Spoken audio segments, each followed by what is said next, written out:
Life is strangely full of decisions. Endless, constant, incessant decisions. We spend an enormous amount of time making decisions, don't we? What to eat, what to wear, where to go, what to say, but how often do we really make the decision that matters most? The decision to simply be ourselves, not the person your parents wanted, not the person society expects, not even the person you think you should be, just you. Plain and simple you. And here's the curious thing. The moment you truly make that decision, the moment you genuinely choose yourself, not out of arrogance or selfishness, but from a deep recognition of who you truly are, everything begins to change. Not because you're doing something special, but because you stop doing something very unspecial. You stop pretending. So let me ask you this. When was the last time you looked at your life and honestly asked yourself, am I living this for me, or am I living it for them? For the invisible audience in your head that's always watching, always judging, always keeping score. Most of us never ask ourselves that question because we're too busy performing, too busy trying to get it right, to make it work, to prove something to someone we'll probably never meet. But what happens when you stop? What happens when you finally choose yourself? Well, let me tell you, it's not what you think. You see, we've been taught that choosing yourself is selfish, that it means abandoning others, ignoring responsibilities, running away to some island where you can sit under a palm tree and forget about the world. But it's not about that at all. Choosing yourself is not about rejecting life. It's about accepting it. It's about recognizing that you're not a stranger in the universe, but part of it. And the moment you accept that, the moment you stop fighting against your own nature, something extraordinary happens.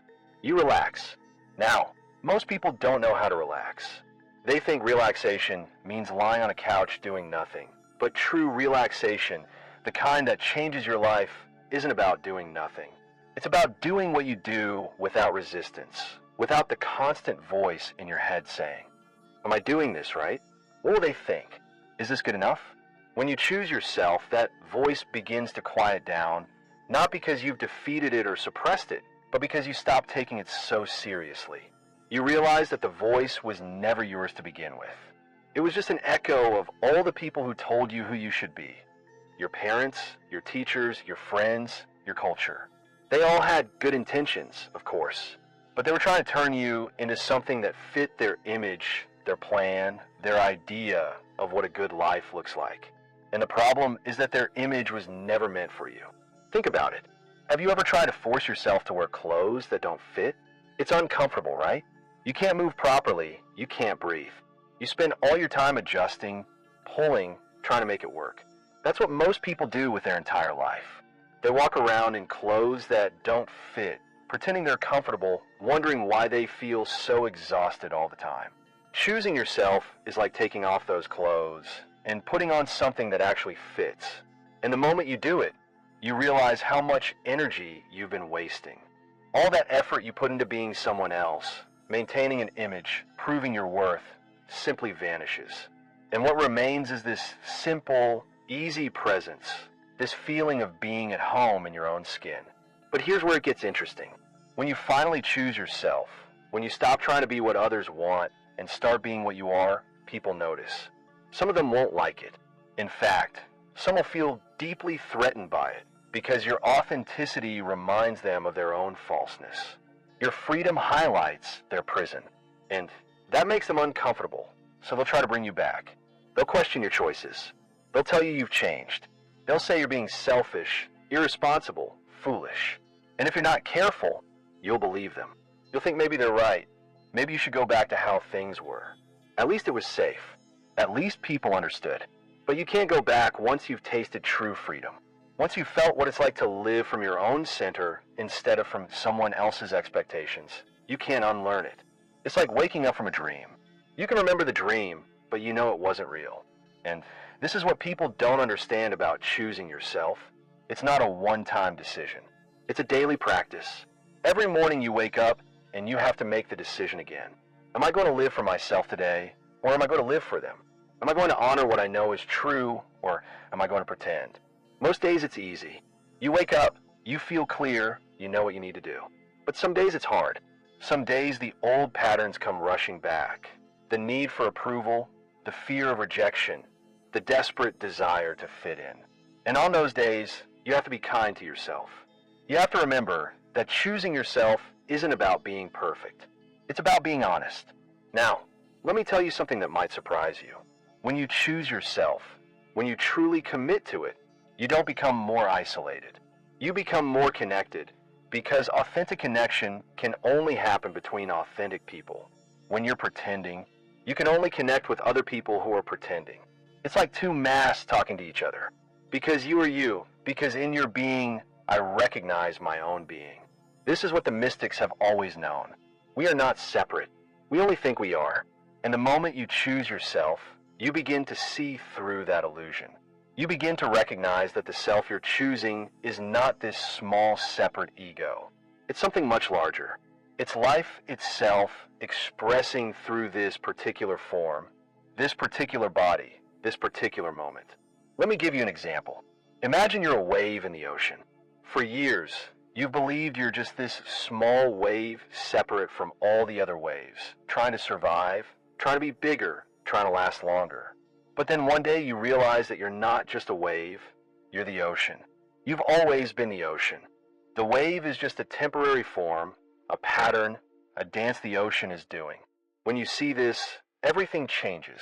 You're no longer afraid of crashing on the shore because you know you're not going to disappear. You're simply going to return to what you've always been. And suddenly, being a wave becomes fun. It's play. It's the ocean enjoying itself, expressing itself, celebrating itself. That's what happens when you choose yourself. You realize you're not this small, scared thing that needs to protect itself from the world. You are the world. You're life itself. And when you see that, the whole game changes. You're no longer playing to win. You're playing to play. But most people never get there because they're too afraid to choose themselves. They're too afraid of what might happen if they stop pretending. What if I lose my job? What if my family rejects me? What if I fail? What if I'm alone? These are real fears. I'm not saying they're not. But here's the thing. The life you're living right now, the one where you're not choosing yourself, where you're constantly trying to please others, meet expectations, prove your worth, is that really living, or is it just a slow death? Because when you don't choose yourself, you die a little bit every day. Every time you say yes when you want to say no. Every time you smile when you want to scream. Every time you pretend to be happy when you're actually miserable. You're killing something inside you. Something precious, something irreplaceable. Your authenticity. And without authenticity, life loses its flavor. Everything becomes gray, mechanical, automatic. You wake up, go through the motions, do what's expected, and then you go to sleep, and the next day you do it all over again.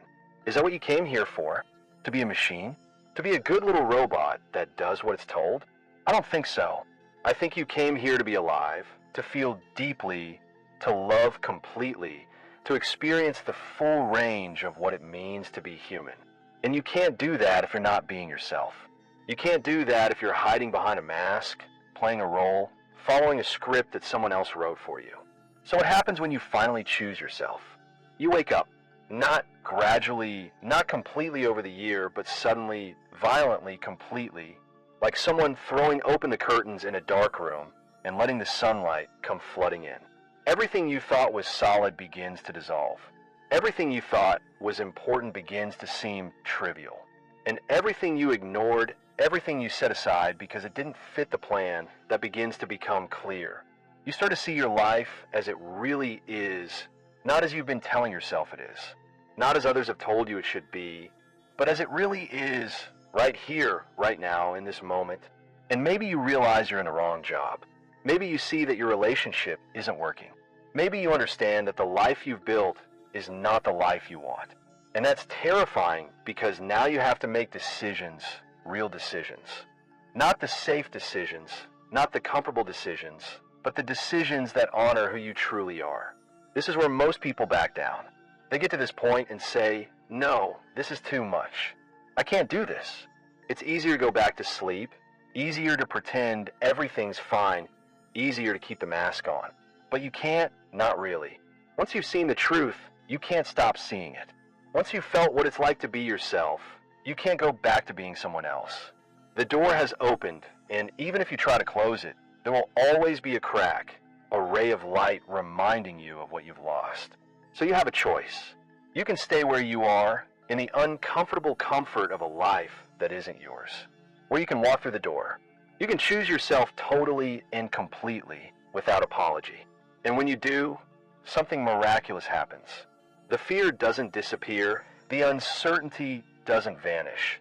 The challenges don't magically resolve themselves. But you change. You become present. You become real. You become alive in a way you never were before. Because you're no longer divided. You're no longer at war with yourself. There's no longer one part of you that wants one thing and another part that wants something else. You're whole, integrated, complete. And from that wholeness, everything flows. Your work becomes effortless because you're no longer forcing yourself to do things you hate. Your relationships become genuine because you're no longer pretending to be someone you're not. Your life becomes meaningful because you're finally living it according to your own values, your own truth, your own heart. This is not easy. Let me be clear about that. Choosing yourself is perhaps the hardest thing you'll ever do because it means letting go of everything you've been taught, everything you've believed, everything around which you've built your identity. It means facing your shadows, those parts of yourself you've been trying to hide, suppress, deny, the anger you've never expressed, the sadness you've never allowed yourself to feel, the desires you've never allowed yourself to acknowledge. All of that has to come out, has to be seen, has to be integrated. And this process is messy. It's uncomfortable. It's painful.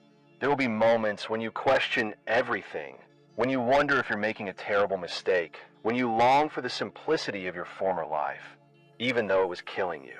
But you keep going. You keep choosing yourself day after day, moment after moment. Not because it's easy, but because it's true. And slowly, something begins to change. The resistance starts to diminish. The fear begins to loosen its grip, and you begin to discover something you never knew was there. Peace. Not the kind of peace that comes from controlling everything, from having it all figured out, from making sure nothing bad ever happens. But the kind of peace that comes from accepting what is, from trusting life, from knowing that whatever happens, you'll be okay, because you're no longer pretending to be something you're not. This peace is not fragile. It doesn't depend on circumstances. It doesn't require everything to go your way. It's there in the good moments and the bad. It's there in success and in failure. It's there when people love you and when they abandon you, because it comes from within. It comes from that place inside you that's always been there, waiting for you to notice it. That silent center, that still point, that awareness that observes everything but is touched by nothing. When you choose yourself, you discover this center. And once you find it, you realize it's the only thing that matters. Everything else, all the external things you've been chasing, all the goals you've been pursuing, all the approval you've been craving, they're fine. It's nice to have them, but they're not necessary because you already have what you need. You already are what you're looking for. And this changes everything. Your relationships change, not because you leave everyone behind, but because you show up differently. You're no longer desperate for approval. You're no longer willing to compromise your truth to keep the peace. You're no longer afraid of being alone. And paradoxically, this makes you much better company because you're not needy, you're not dependent, you're not constantly seeking validation. You're just there, present, real, yourself. And the right people, those who resonate with your energy, with your truth, with your authenticity, show up. Not because you're looking for them, but because like attracts like. When you're being yourself, you naturally attract others who are being themselves. And these connections, these relationships are different. They're deeper, more fulfilling, because they're based on truth. Not on pretending, not on playing roles, not on meeting expectations. Just two people being real with each other, being human together. Your work also changes. Not necessarily what you do, but how you do it. When you're choosing yourself, you can no longer tolerate work that violates your values, that drains your energy, that makes you feel dead inside. You begin to seek work that aligns with who you are.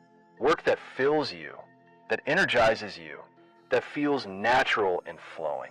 And when you find it, or when you transform what you already have, work stops being work. It becomes expression, creativity, contribution. You become more productive, more innovative, more effective.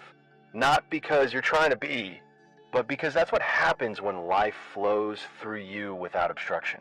Even your body changes. The tension you've been carrying for years begins to release. The headaches, the stomach problems, the chronic pain.